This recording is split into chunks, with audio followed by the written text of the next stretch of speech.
I just want to jump directly into understanding ಈ bone cancer. ಅಲ್ಲಿಂದಲೇ start ಮಾಡ್ತೀನಿ, ಯಾಕೆಂದರೆ ನಮ್ಮೆಲ್ರಿಗೂ ಮೂಳೆಗಳಿದೆ.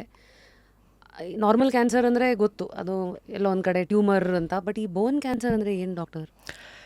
It's like any other cancer. So cancer ಮೂಳೆಯಲ್ಲಿ ಉತ್ಪತ್ತಿ ಆಗುವಂಥದ್ದು. For example, so cancer body ಈ ಬೋನ್ ಸೆಲ್ಸ್ ಏನಿದೆ ಅದಕ್ಕೆ ಒಂದು ಲೈಫ್ ಅಂತ ಇರುತ್ತೆ. ಸೊ 1 ವಾರ ಅಥವಾ 2 ವಾರ, ಜಸ್ಟ್ ಎಕ್ಸಾಂಪಲ್ ಕೊಡ್ತಾ ಇರೋದು. ಸೊ ಅದಕ್ಕೆ ಅದು ಕೆಲಸ ಮಾಡಿ ಅದಾದಮೇಲೆ ಆ ಸೆಲ್ಲು ಸೊತ್ತೋಗುತ್ತೆ, ಅದನ್ನು ಬಾಡಿ ಕ್ಲಿಯರ್ ಮಾಡುತ್ತೆ. ಆ ಜಾಗಕ್ಕೆ ಹೊಸ ಫಂಕ್ಷನಲ್ ಸೆಲ್ಸ್ ಉತ್ಪತ್ತಿ ಆಗುತ್ತೆ. ಸೊ ಈ ಪ್ರೋಸೆಸ್ ಬಾಡಿಲಿ ನಡೀತಾನೆ ಇರುತ್ತೆ, ನಾವು ಹುಟ್ಟಾಗ್ಲಿಂದ ಹಿಡಿದು ಸಾಯೋ ತನಕ. ಸೊ ಆ ಪ್ರೋಸೆಸ್ ಆಗಬೇಕಾದ್ರೆ ಏನೋ ಒಂದು ಪ್ರಾಬ್ಲಮ್ ಆಗಿ ಈ ಏನು ಸಾಯಬೇಕಾಗಿತ್ತು ಅಥವಾ ಏಜ್ ಆಗಿತ್ತು ಸೆಲ್ಲು, ಆ ಸೆಲ್ಲು ಸಾಯೋದಿಲ್ಲ, ಅದು ಮಲ್ಟಿಪ್ಲೈ ಆಗೋಕ್ಕೆ ಶುರುವಾಗುತ್ತೆ. ಸೊ ಅದರಿಂದ ಏನು ಜಾಸ್ತಿ ಯೂಸ್ ಇಲ್ಲ. ಸೆಕೆಂಡ್, ಅದು ಮಲ್ಟಿಪ್ಲೈ ಆಗಿ ಶುರುವಾಗಿ ಅದೇ ಥರ ಯೂಸ್ಲೆಸ್ ಸೆಲ್ಸ್ನ ಪ್ರೊಡ್ಯೂಸ್ ಮಾಡೋಕ್ಕೆ ಶುರು ಮಾಡುತ್ತೆ. ಸೊ ಈ ಸೆಲ್ಸ್ ಅಕ್ಯುಮುಲೇಟ್ ಆಗಿ ಅದು ಗೆಡ್ಡೆ ಅಥವಾ ಕ್ಯಾನ್ಸರ್ ಅಂತ ಫಾರ್ಮ್ ಆಗೋವಂಥದ್ದು.